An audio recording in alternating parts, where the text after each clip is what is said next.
Ito ay isang $1 bilyong dump ng ihi. Matapos umihi ay aalis na sana si Virgil ngunit naakit siya ng isang kislap ng liwanag sa di kalayuan. Parang may nakabaon sa disyerto. Ginamit niya ang kanyang kamay para panasan ang sandy layer sa itaas. At natuklasan na ito ay isang piraso ng ginto.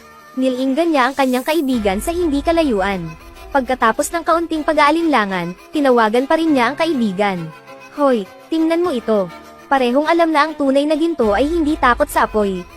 Kung pinainit ng hindi nagiging itim, ito ay tunay na ginto. Naglabas si Kit ng lighter at sinunog saglit ang gintong piraso at nakitang hindi ito nagbago ng kulay. Natukoy ng dalawa na ito ay tunay na ginto, kaya agad silang naglabas ng pala para hukayin. Gusto nilang hukayin ang piraso ng ginto, ngunit hindi nila mahanap ang ilalim. Parang may nakabaon na minahan ng ginto sa ilalim. Parehong sinubukan ngunit hindi natinag ang piraso ng ginto. Hindi nila alam na ang sukat ng piraso ng ginto ay lampas sa kanilang imahinasyon.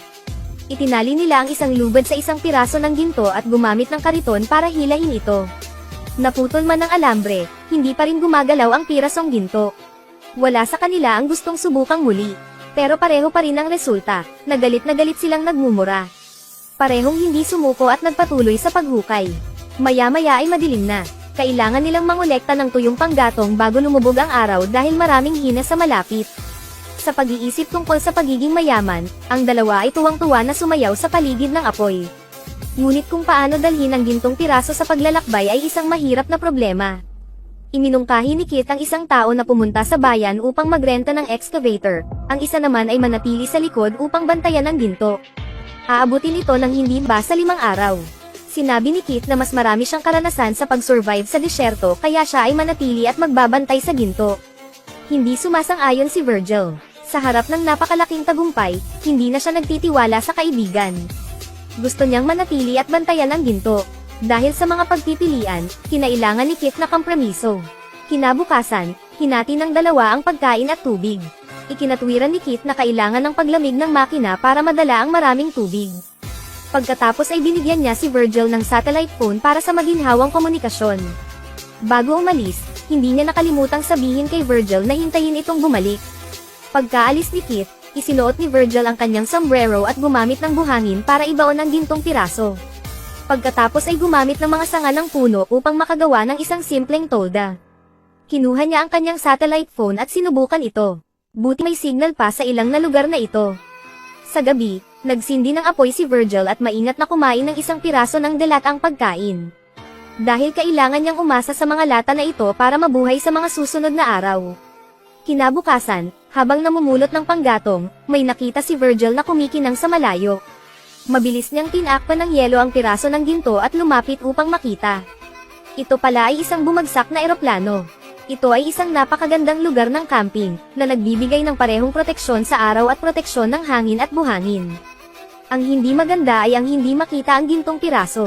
Nakaramdam ng insecure si Virgil. Kaya't binuwag niya ang mga bahagi ng eroplano at hinayla ito sa tabi ng gintong piraso. Ang araw sa disyerto ay napakatindi, na naging sanhi ng matinding pagkasunog ng araw sa balat ni Virgil. Ginamit niya ang mga bahaging ito upang makagawa ng isang simpleng tolda sa higid ng isang tuyong puno. Nang makita niya ang piraso ng ginto mula sa bintana ay napanatag siya at nakatulog siya. Ang liwanag ng araw ay sumikat sa puwang sa kanyang noo. Nang magising siya, paltos ang kanyang noo dahil sa sikat ng araw at ang kanyang katawan ay grabeng na-dehydrate. Pero wala siyang pakialam. Pagkatapos magpahinga ng kaunti, pumunta siya sa tabi ng piraso ng ginto at umupo. Pagtingin sa piraso ng ginto, hindi na niya napigilan ang sarili. Natagpuan ni Virgil ang isang malaking piraso ng ginto sa disyerto. Hinampes niya ito ng malakas ng bato at naglabas ng isang piraso. Ang ganoong kalaking piraso ng ginto ay sapat na para mamuhay siya ng comfortable sa natitirang bahagi ng kanyang buhay. Nang aalis na sana siya ay biglang tumunog ang satellite phone. Ito ay isang tawag mula kay Kit. Sabi ni Kit medyo may problema siya sa daan. Maaaring tumagal ng ilang araw bago makarating. Sinabi ni Virgil na nabag niya ang isang malaking piraso ng ginto at nais na umalis. Pero hiniling sa kanya ni Kit na ituloy ang pananatili, dahil sa kanila ang buong minahan ng ginto doon. Kailangang sundin ni Virgil ang payo ng kaibigan at patuloy na manatili. Sa gabi, nagsindi ng apoy si Virgil at narinig ang hiyawan ng mga hina sa paligid. Takot na takot siya, kumuha ng sulo para itaboy sila. Kinabukasan paggising ko, Natagpuan ni Virgil ang kanyang mukha na lubhang nasunog sa araw at halos maubos ang kanyang pagkain. Sa kanyang gutom, nakakita siya ng isang ahas sa lupa. Hinawakan ni Virgil ang kutsilyo at sumugod. Ngunit nadulas siya at natapon ang natitirang tubig. Ang mga taong suplado ay lalong nagiging desperado. Kinabukasan, pumunta siya sa mga nasira para tanggalin ang ilan pang bahagi at ibalik ang mga ito. Bigla siyang may nakitang babaeng paparating. Natakot si Virgil, mabilis na nagtago sa eroplano at binalot ang 2 piraso. Ngunit natuklasan pa rin siya ng babae. Tinatanong niya kung ano ang ginagawa niya dito. Nagsisinungaling si Virgil na siya ay isang scavenger. Halatang hindi naniniwala ang babae. Dahil hindi siya naniniwalang may pupunta sa isang desyerto na lugar na ganito para mamulot ng basura. Pagkaraan ng ilang sandali ay napagtanto ng babae na may tinatago siya. Kaya sinundan ko siya at nadiskubre ko ang tent na pinatayo niya. Naglakad ang babae sa paligid ng campsite. Nang makita ang tensyonado na ekspresyon ni Virgil, lalo siyang naniwala na may tinatago ito. May kasama kayata at gumawa ng plano. Nang makita ang babaeng malapit ng matuklasan ang nakatagong piraso ng ginto. Nawala ang galit ni Virgil at gumamit ng pala para patayin siya. Upang protektahan ang ginto, ang buhay ng tao ay nagiging walang halaga sa kanya. Pagkatapos ay naghukay ng butas si Virgil at ibinaon ang katawan ng babae. Nitang amoy ng dugo mula sa mga bangkay ay umaakit pa rin sa mga hina. Hinukay nila ang katawan. Kinuha ni Virgil ang pala at itinaboy ang mga hina. Upang maiwasan ang sakuna, nakakita siya ng malaking tumpok ng panggatong at sinunog ang katawan. Kinaumagahan, tumawag si Kit. Mabilis na tinanong siya ni Virgil kung gaano katagal bago siya dumating. Ngunit sinabi ni Kit na kailangan niya ng 2 araw. At hiniling kay Virgil na bantayan ng ginto, naghihintay sa kanyang pagbabalik. Darating siya sa lalong madaling panahon. Sa oras na ito, nakita ni Virgil ang isang sasakyan na paparating mula sa malayo. Balak niyang tumakbo para humingi ng tulong ngunit natatakot siyang mawala ang piraso ng ginto sa kanyang paningin.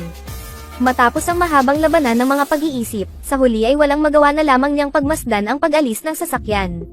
Ngunit napakabilis niyang babayaran ng presyo para sa kanyang pinili. Kinabukasan, habang naginang panggatong, bigla niyang nakita ang buhangin na tumataas sa di kalayuan. Mabilis na tumakbo si Virgil pabalik sa campsite. Ngunit hindi na kaya na ng manipis na tolda ang sandstorm. Isang bakal na plato ang natangay sa langit. Nang makitang hindi na siya maaaring manatili sa tolda, kinailangan ni Virgil na tumakas. Sa sandaling umalis siya, ang campsite ay nawasak ng malakas na hangin. Hindi pa nakakalayo si Virgil nang matamaan siya ng tuyong puno sa ulo at nawalan ng malay. Pagkagising niya ay sumakit ang tiyan niya. Natusok na pala ng sanga ng puno ang tiyan niya.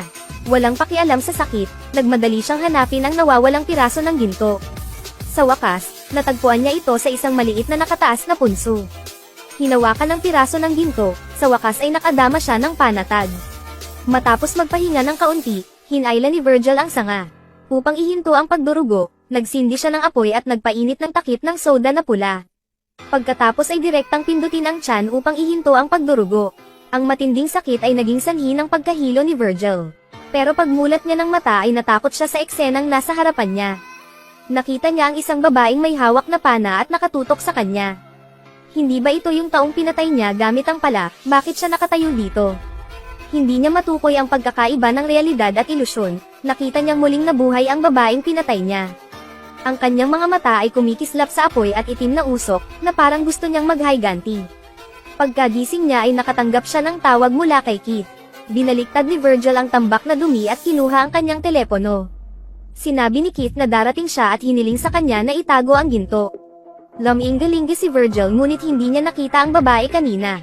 Baka ilusyon lang ang nakita niya. Ngunit hindi pa rin siya napanatag, gumapang sa tabi ng tso ng ginto at ibinaon ito. Biglang may lumakad na babae. Sa sobrang takot ni Virgil ay hindi na siya nakagalaw. Hindi ba ito ang babaeng pinatay niya? Maging ang mga bangkay ay sinunog na. Nang makitang mahina si Virgil, sinabi sa kanya ng mabait na babae na may paddle sa unahan. Maaari niyang pangunahan siya doon. Sa puntong ito, nabulag si Virgil sa kasakiman, kaya sinigawan niya ito na umalis.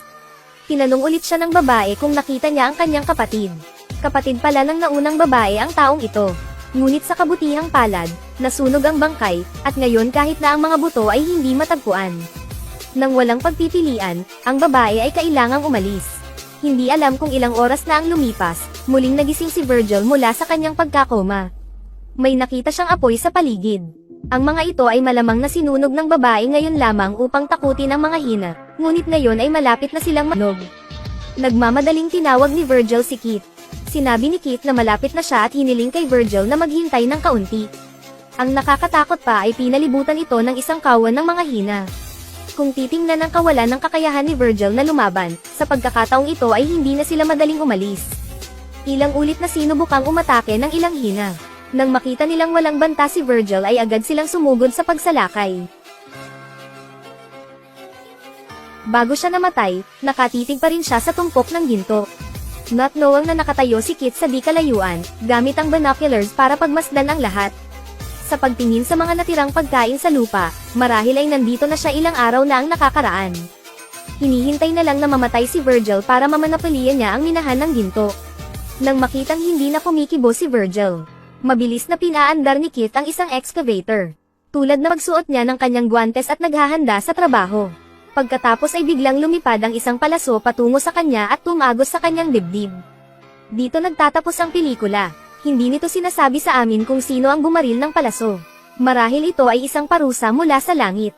Totoo na ang kasakiman ay malalim. Dahil sa sobrang sakim, nawalan siya ng lid at isda.